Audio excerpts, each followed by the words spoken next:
नमस्कार, मैं शंभू कुमार सिंह और आप देख रहे हैं नेशनल दस्तक। मेरे साथ दिल्ली के सोशल जस्टिस मंत्री राजपाल गौतम, आम आदमी पार्टी के नेता जुड़ रहे हैं। दिल्ली देश की राजधानी है, सबसे ज्यादा कोरोना को लेकर यहाँ बहस हो रही है, राजनीति भी हो रही है। लगातार जो बीजेपी के मेंबर ऑफ पार्लियामेंट हैं वो अटैकिंग हो रहे हैं केजरीवाल सरकार पर, जबकि रेस्ट ऑफ देश के लोग जो है वो सरकार से नाराज है। तो क्या गोल पोस्ट चेंज किया जा रहा है? आज एक चिट्ठी जारी हुई थी, उसमें केंद्र सरकार का कहना है कि केजरीवाल मेरे से अनुमति लिए बगैर कैसे कंपनियों को ऑक्सीजन के लिए कह सकते हैं। अरविंद केजरीवाल की लगातार कोशिश है कि उनको ऑक्सीजन मिले, क्योंकि दिल्ली में चाहे केंद्र का अस्पताल, चाहे सेंट्रल गवर्नमेंट का अस्पताल हो या दिल्ली सरकार का अस्पताल हो, केजरीवाल पर सबसे ज्यादा नजर होती है मीडिया की। वहीं दूसरी तरफ आज एक 500 बेड का और अस्पताल उन्होंने देखा है, जो ITV है। राजपाल गौतम लगातार नजर बनाए हुए हैं, वो खुद करीबी लोगों में से हैं, सरकार में अहम जिम्मेदारी भी संभाल रहे हैं और सबको देख भी रहे हैं।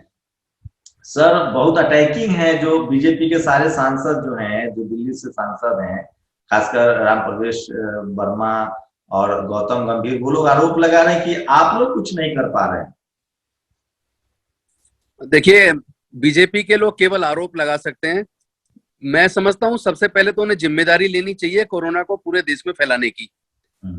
अगर वो चुनाव के दौरान प्रधानमंत्री जी, गृह मंत्री जी बिना मास्क लगाकर, कोविड नॉर्म्स को फॉलो किए बिना इतनी बड़ी बड़ी रैलियां अगर ना करते तो शायद कोरोना इतनी गंभीर हालत में देश में ना फैलता। नंबर 2, इन्होंने ये जो कुंभ का मेला आयोजित हुआ, इनको पता था कि देश में कोरोना बढ़ रहा है, इनको उसको होने नहीं देना चाहिए था, उसको रोकना चाहिए था। हर साल ये होता रहता है। कम से कम जब कोरोना इतनी तेजी से फैल रहा है, ऐसी समय में तो सरकार को आगे आके ऐसी चीजों को रोकना चाहिए। आस्था अपनी जगह है, लोगों की जान, मुझे लगता है आस्था से भी ज्यादा कीमती लोगों की जान है। अगर देश के लोग बचेंगे तभी तो देश बचेगा ना। तो ये जो सांसद महोदय हैं बीजेपी के, वो केवल आरोप लगाते हैं, करते कुछ नहीं है। सरकार, हमारी पूरी कैबिनेट, मुख्यमंत्री सहित 24/7 24 घंटे रात दिन काम कर रही है, और हमारे डॉक्टर्स, हमारे ऑफिसर्स रात दिन लगे हैं लोगों की सेवा में, और हम अपने जितने संसाधन है, पूरे संसाधन हमने लोगों की सेवा के लिए लगा दिए हैं। ताजा क्या अपडेट है आपकी सरकार की तरफ से? क्या क्या इनिशिएटिव ले रही है आपकी सरकार? सरकार जहां संभव हुआ वहां पे बेड बढ़ा रही है। बुराड़ी में जैसे राधा स्वामी सत्संग वाला जो ग्राउंड है, उसमें बेड की व्यवस्था की गई है। साउथ दिल्ली में बेड की व्यवस्था की गई है, को जगह पर बेड की व्यवस्था की गई है, और साथ ही साथ जहां जरूरत पड़ रही है वहां वो स्टाफ को भी अरेंज कर रहे हैं। और हॉस्पिटल्स के नजदीक में जो बैंक्वेट हॉल्स वगैरह हैं, उनको भी हायर करके लोगों के लिए बेड बनाने का काम चल रहा है। 24 घंटे सरकार काम कर रही है, सारे अधिकारी लगा दिए हैं। हर एक हॉस्पिटल के अंदर भी सीनियर ऑफिसर्स को नोडल ऑफिसर बनाया गया, ताकि एक बेहतर तालमेल हो और फाइलों में दबके या ऑफिसर्स के बीच में फाइल खेल के चीजें ना रुके, बल्कि तेज गति से काम आगे बढ़े। इसलिए हर हॉस्पिटल पे भी ऑफिसर्स को नोडल ऑफिसर नियुक्त किया गया।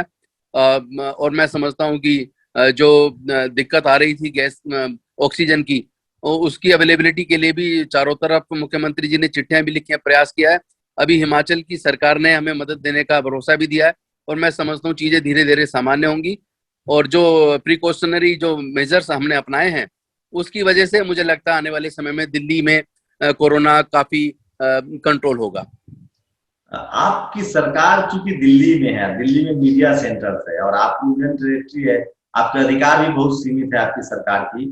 क्या कोशिश हो रही कि मीडिया को सारा ध्यान अरविंद केजरीवाल की तरफ कर दिया जाए, ताकि बड़े चेहरे को बचाया जा सके? मैं समझता हूँ ये बीजेपी की साजिश है कि वो सच को जनता को पता ना चले, उससे रोकना चाहती है। लेकिन आज मैं धन्यवाद करूंगा सोशल मीडिया का कि उसके माध्यम से जो भी पूरे देश में घट रहा है वो लोगों तक पहुंच रहा है। अब बेशक से मेन स्ट्रीम मीडिया कवरेज ना करे, लेकिन सच लोगों के सामने अपने आप आ रहा है, और लोग, ऐसी हालत है कि लोग खुद मदद के लिए आगे आ रहे हैं। मैं समझता हूं कि सारी सरकारों को राजनीति से ऊपर उठ के, अपनी पार्टियों से ऊपर उठकर, एकजुट होकर एक दूसरे के साथ सहयोग करते हुए आगे आना चाहिए। ऐसी मतलब इतनी बुरी स्थिति में जहां लगातार लोग मर रहे हैं, लोग लगातार चीख रहे हैं, ऐसे में भी अगर राजनीति होगी तो मैं समझता हूँ इससे ज्यादा शर्मनाक बात कोई हो नहीं सकती। बीजेपी हो, कांग्रेस हो, आम आदमी पार्टी हो, बीएसपी हो, या कोई और सपा या कोई और पार्टी हो, मुझे लगता है कि सबको साथ मिलकर काम करना चाहिए, खासतौर पर जो सत्ताधारी पार्टियां हैं, क्योंकि इस वक्त उनकी जिम्मेदारी ज्यादा है। उन सबको साथ मिलकर काम करना चाहिए। सबसे पहले लोगों की जान बचाना जरूरी है, राजनीति तो जिंदगी भर करते रहिएगा। मद्रास हाई कोर्ट ने चुनाव आयोग को लेकर जो कहा है कि केस दर्ज होना चाहिए, इसमें कोई संदेह नहीं है कि जो बड़ी बड़ी रैलियां हुई हैं और उसमें कोविड नॉर्म्स को फॉलो नहीं किया गया, जो जिम्मेदारी थी इलेक्शन कमीशन की, जब उन्होंने परमिशन दी थी तो मुझे लगता है शर्तों के साथ परमिशन दी गई होगी, और जब उन शर्तों को वायलेट किया गया तो उस पर उन्होंने कार्रवाई करनी चाहिए थी। लेकिन उन्होंने कार्रवाई करने की बजाय चुनाव आयोग पूरी तरीके से बीजेपी की जेबी संस्था बन के रह गया है और एक मजाक बन के रह गया। पूरे देश को खतरे में डालने का काम केवल मोदी जी ने या गृह मंत्री जी ने नहीं किया, बल्कि मैं समझता हूँ इसमें इलेक्शन कमीशन और उसके अधिकारी बराबर के जिम्मेदार हैं। निश्चित तौर पर इन सभी पर मुकदमा दर्ज होना चाहिए लोगों की जिंदगी से खिलवाड़ करने का। क्या लग रहा है सर, मैं ये जो अस्पतालों की स्थिति है, आपका जो मॉडल था दिल्ली मॉडल में, तारीफ करना चाहूंगा, आप लोगों ने स्कूल अस्पताल पर ध्यान दिया। अब वक्त आ गया है कि इस पर बहस की जाए, और खासकर जो डिप्राइव सेक्शन है, जो SC ST OBC माइनॉरिटी जिसको हम लोग बहुजन कहते हैं, वो तो पहले भी मरता रहा है। वो तो चेचक से मर जाता है, हैजा से मर जाता है, डायरिया से मर जाता है। अब इस देश का जो मिडिल क्लास है, जो शहरों में रह रहा है, और खासकर जो सवर्ण समाज के लोग हैं, जो मीडिया में वोकल हैं, जिनके पास संसाधन है, वो कोरोना में चपेट में आए। क्या लगता है वो अब इस बात के लेकर संघर्ष करेंगे कि निजीकरण बंद हो, अस्पताल खुले, स्कूल खुले, प्राइवेटाइजेशन बंद हो? और क्या सरकारी प्राइवेट अस्पतालों का राष्ट्रीयकरण एक मुद्दा, एक इशू लग रहा है, उसकी तरफ बढ़ना चाहिए देश को? मैं समझता हूँ कि जो प्राइवेटाइजेशन ने तो देश को कंगाल किया है और देश के संसाधनों का दोहन करके लोगों को मरने के लिए छोड़ दिया। प्राइवेटाइजेशन हल नहीं है, बल्कि अगर कहीं कोई खामी है, अगर हम हमारे सरकारी संस्थान चलाने में कहीं खामियां है तो वो अफसरशाही में कहीं खामियां होंगी। आप तो कह रहे मेरिट की बात करते थे, काबिलियत की बात करते थे। अगर उसी संस्थान को प्राइवेट कंपनी खरीद के अगर उसको फायदे में ला सकती है तो फिर आप नहीं ला पा रहे तो आपकी तो योग्यता पे प्रश्न चिन्ह लगता है। आपके पास इसका मेरिट तो आप खामे खा चिल्लाते हैं। मैं समझता हूँ कि प्राइवेटाइजेशन हल नहीं है। सरकारों को अपनी जिम्मेदारी लेनी पड़ेगी, ऑफिसर्स को अपनी जिम्मेदारी लेनी पड़ेगी, इससे बचा नहीं जा सकता। और जिस हालात में देश को इन्होंने पहुंचा दिया है, ये हालात के लिए जिम्मेदार यही लोग हैं। और मैं समझता हूं कि हमारे लोग तो हमेशा से मरते आए हैं, लेकिन उनके बारे में कभी चिंता नहीं होती, कभी चर्चा नहीं होती, मीडिया कभी उस पर चर्चा नहीं करता।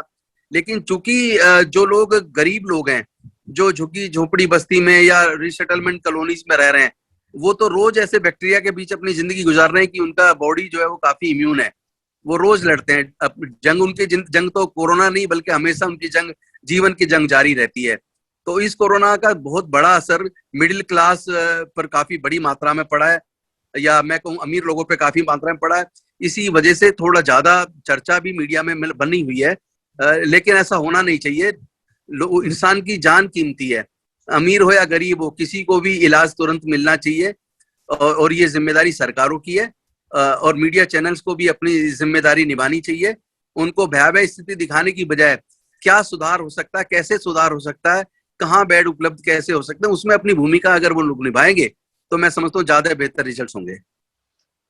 सर, आप चूंकि सोशल जस्टिस मंत्री हैं, बहुजन समाज को रिप्रेजेंट करते हैं, कोरोना के दौर में भी कास्टिज्म जो है वो अपने चरम पर है। दो खबरों की तरफ, एक असम में एक ट्राइबल आदिवासी बच्ची की हत्या हो गई है, और दूसरा केवल हत्या नहीं हुई है बल्कि उसको जिंदा जला दिया। एक साधारण हत्या नहीं है वो तो बहुत ही दर्दनाक है। मार के जिस तरह जलाया गया है, और संभवतः उसके साथ गलत काम भी हुआ है। और उसमें जो सरकार की उदासीनता, जितनी तत्परता से सरकार को कार्रवाई करनी चाहिए थी, असम सरकार को, मैं समझता हूँ वो कार्रवाई नहीं हुई है। और ये बेहद शर्मनाक है। IIT खड़गपुर से है, जहां ऑनलाइन क्लास के दौरान जाति सूचक गालियां दे रहे हैं प्रोफेसर। नहीं, वो प्रोफेसर बनने के लायक ही नहीं है। जो लोग प्रोफेसर होकर जिनकी जातिवादी मानसिकता है, ये कितने रोहित वेमुला की जान लेंगे, कितने पायल तड़वी की जान लेंगे। अब हम, मुझे लगता है ये बर्दाश्त करने की स्थिति में नहीं है। एक कोरोना से पूरा देश छुटकारा चाहता है, जिसको भी चंद 1.5 साल हुआ है, लेकिन हम तो हजारों साल से इस जातिवादी महामारी जो अस्पृश्यता हम लोग हजारों साल से झेलते आए हैं, और आखिर कब तक हम इसको झेलेंगे? कि क्या इससे भारत मजबूत होगा? भारत के लोग आखिर जाति व्यवस्था को खत्म करने के लिए आगे क्यों नहीं आते? कोई भी राजनीतिक पार्टी जाति व्यवस्था को खत्म करने के लिए आगे क्यों नहीं आती? हम ही लोग, जो लोग सफरर हैं, हम ही लोग क्यों बोलते हैं? मीडिया इस पे चुप क्यों है? मुझे याद आ रहा है, पिछले कोरोना के दौरान मनीष सिसोदिया ने एक ट्वीट किया था कि 14 दिन मैंने अनटचेबिलिटी झेली है। कोरोना उनको हुआ था, कोरोना पॉजिटिव, और उनको परिवार से दूर रहना पड़ा था। तो उन्होंने लिखा था कि मैंने 14 दिन अनटचेबिलिटी, अछूतपन झेला। मैं कल्पना कर सकता हूँ कि जिनको सदियों तक ये झेलना पड़ा हो, उनके मुझे याद है उन्होंने ये ट्वीट किया था जब वो कोरोना में संक्रमित हुए थे और इलाज में एकांतवास में रहे।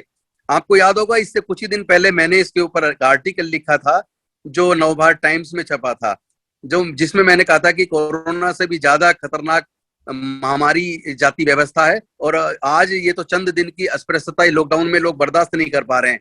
हम लोगों ने तो हजारों साल की अस्पृश्यता को जिया है, हजारों साल से अलगाव को जिया है, और आज भी अगर लोग जातिवादी मानसिकता से बाहर निकल के नहीं आ रहे हैं, और खासतौर पर पढ़े लिखे लोग, जो जजेज हैं, जो IAS हैं, जो प्रोफेसर हैं, वो लोग भी अगर इस जातिवादी मानसिकता को छोड़ने को तैयार नहीं है, तो फिर भारत को मजबूत रखना मैं समझता हूँ मुश्किल हो जाएगा। और अब बहुजन समाज के लोग बहुत मजबूती के साथ इस लड़ाई को लड़ने के लिए, इस न्याय की लड़ाई को लड़ने के लिए तैयार हो रहे हैं। मैं समझता हूँ ये अच्छी व्यवस्था नहीं है, अच्छा नहीं होगा। पूरे देश को एकजुट होकर और देश के लोगों को एकजुट होकर इस जातिवादी व्यवस्था को खत्म करने के लिए आगे आना चाहिए, और मिल के इस जाति व्यवस्था को क्या लगता है सर, ये समाज, खासकर वो तबका जो इस देश में रूल कर रहा है, वो गाय गोबर गौमूत्र से आगे निकलकर अब वैज्ञानिक टेम्परामेंट, जिसकी डॉक्टर अम्बेडकर ने संविधान में चर्चा की, उस तरफ बढ़ेगा कोरोना के बाद? देखिए, जितने भी जो सुपर पावर्स जिनके नाम लिए जाते हैं लोगों ने जितने भी बनाए हैं, मैं समझता हूँ इस कोरोना के काल में कोई काम नहीं आ रहा है। केवल डॉक्टर्स काम आ रहे हैं, ऑक्सीजन काम आ रही है, दवाइयां काम आ रही हैं। तो लोगों को कम से कम अब तो समझ जाना चाहिए कि सच और झूठ क्या है।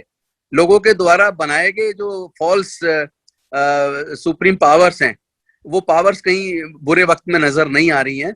बुरे वक्त में तो इंसान ही इंसान के काम आ रहा है। डॉक्टर्स काम आ रहे हैं, पैरामेडिकल स्टाफ्स काम आ रहा है, NOs काम आ रहे हैं, सफाई कर्मचारी काम आ रहे हैं। तो मैं समझता हूँ अब ऐसे में तो कम से कम सबको समझ आनी चाहिए, इंसानियत ज्यादा बड़ी चीज है और इंसानियत से बढ़ के कुछ नहीं है। इसलिए जाति खत्म करने का अब समय आ गया। पूरे देश के लोगों को एकजुट होकर जातियों को खत्म करना होगा, अन्यथा भारत ऐसी दिशा में बढ़ रहा है जहां शायद बर्बादी से कोई बचा नहीं सकता। शुक्रिया सर, अपना कीमती समय देने के लिए। अपना भी ख्याल रखिए, और कोरोना जैसे वक्त में अपना समय देने के लिए। तो मैं फिर कह रहा हूँ, कोरोना ने बहुत सबक सिखाया इस देश को। आपको जाति धर्म से ऊपर उठकर विज्ञान की तरफ बढ़ना होगा। शुक्रिया सर। थैंक यू, धन्यवाद। जय भीम। नेशनल दस्तक की आपसे गुजारिश है कि अगर इसको बचाना चाहते हैं तो नेशनल दस्तक को सब्सक्राइब करने के लिए रेड कलर के सब्सक्राइब बटन को दबाएं, फिर बेल आइकन की घंटी दबाएं। नेशनल दस्तक को बचाने के लिए बहुत जरूरी है कि हर खबर को शेयर करें, लाइक करें, कमेंट जरूर करें।